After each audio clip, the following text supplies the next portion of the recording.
Bonsoir à tous, on va corriger l'exercice numéro 205 à présent. Déterminer le volume et la surface des corps de révolution donnés avec un A et un B. Donc le A, c'est des demi-cercles qu'on va faire tourner sur un rayon total, enfin un diamètre de 3R. Et donc on s'attaque par un dessin. Ce dessin, il me représente simplement que, du coup, si j'avais 3R entre les deux ici, j'ai 1,5 R. Et vu que j'ai un rayon de R sur le demi-cercle, il me reste 0,5 R de distance jusqu'au bout du cercle. Maintenant, je vais pouvoir appliquer directement la solution, puisque mon centre de gravité, où il est dans le cercle en hauteur, on s'en fout toujours, puisqu'on veut par rapport à l'axe Y, qui est mon axe de rotation, et donc c'est cette distance-là qui va m'apporter. À quelle hauteur je la fais, ça ne change pas, que mes mains ont le même écartement.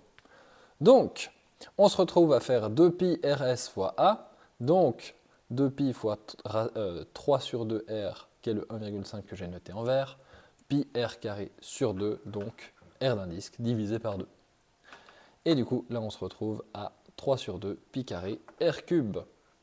Même chose si on veut faire la surface de ce volume de rotation. Cette surface, elle sera donnée par le périmètre, et ici, le périmètre sera un peu particulier puisque c'est un demi-cercle plus la droite, enfin plus le segment. Donc c'est 2πr sur 2 plus 2r. Et donc on développe un peu ça pour obtenir 3pi fois pi plus 2 r carré.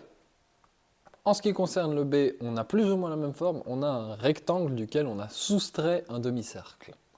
Donc maintenant, on va dessiner ça en 2D seulement. Donc, vu qu'on avait une hauteur de 1,3 sur le papier, on a 0,3 de distance avec un rayon de R au point le plus bas du cercle. On a évidemment un rectangle qui a un côté de R en largeur, donc parce que c'est le rayon du demi-cercle. Et donc, si on prend que la moitié, c'est R. Ensuite, on a une distance de R entre les deux cercles, donc si on prend pour aller à l'axe de symétrie, c'est la moitié. On se retrouve donc avec toutes les données que j'ai dessinées ici. Et maintenant, il suffit de trouver l'aire de cette forme-là pour pouvoir faire le volume avec le théorème de Guldin.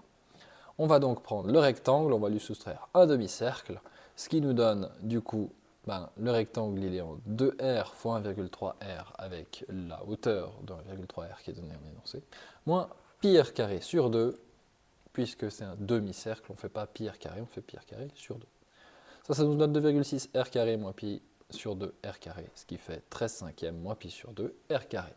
J'ai utilisé de la notation fractionnelle ici, vous pouvez garder le 2,6 et ça vous chante.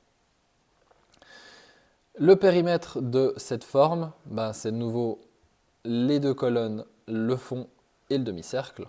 Donc 2 pi r sur 2, le demi-cercle, 1,3 r fois 2, les deux colonnes, et 2 r, le fond.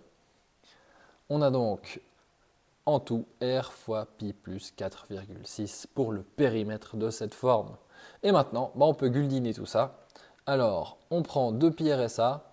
Le RS, on le calcule rapidement avec le 1,5 et le R qu'on a calculé au début.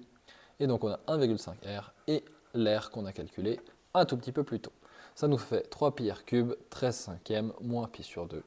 Et pour ce qui concerne la surface totale de ce volume, on a 3pi, pi plus 4,6, R carré.